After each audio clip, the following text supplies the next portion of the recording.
When the land was purchased for a new school in Currumbong, the vision was to sell some of the land surrounding it to families associated with the school.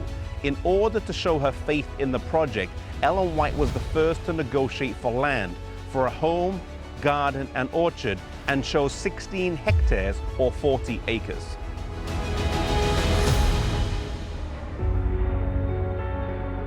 This home, once built, would be her place of residence from 1896 to 1900.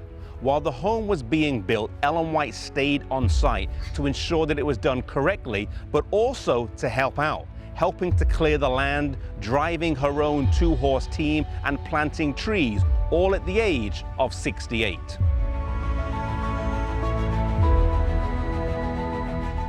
Establishing a home in the bush wasn't easy, and it took a lot of hard work to get the land from what it looked like on arrival to what it looks like today. Kangaroos and other wild native animals roamed freely, and it was necessary to get a good watchdog.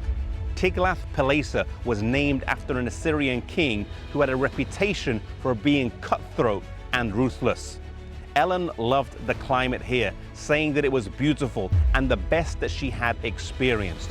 Due to the frequent sunshine, she named this particular home Sunnyside. The stories that happened here in this house and in this area are many, and her influence was great, not just as a church leader, but also as a community leader. There is one instance where children in the area were stealing clothing off the washing line. Rather than letting the authorities deal with it, Ellen White went round to the houses and arranged to hold sewing classes with the mothers, teaching them how to better their lives. Her faith was not just theoretical, but it was practical, demonstrating the love of Jesus to those whom she met. One of the most significant accomplishments of her time here in this house was a completion of the masterpiece, The Desire of Ages.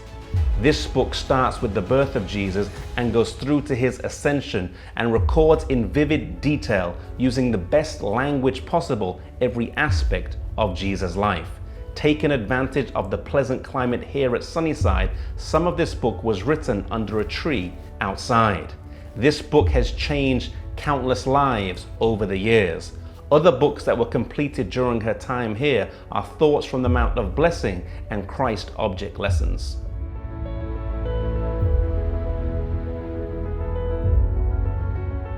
One of the pioneer evangelists in Australia, Pastor J.B. Conley, spoke how once when his family was in a time of need, Ellen White immediately harnessed her horse and went and visited them. She brought fruit from her own garden as well as encouraged them. Numerous other individuals and families also experienced Ellen White helping them out during her time here. Ellen White's time in Australia would have a huge impact on the church here as a comprehensive foundation and structure was put in place. However, she never lost her passion for helping people out and demonstrating practically the love of Jesus in her neighborhood. Unfortunately, too often, too many of us have been introduced to Ellen White through the words Ellen White says, followed by a rebuke or a counsel, but the Ellen White who lived here always sought to reflect Jesus practically in all she did.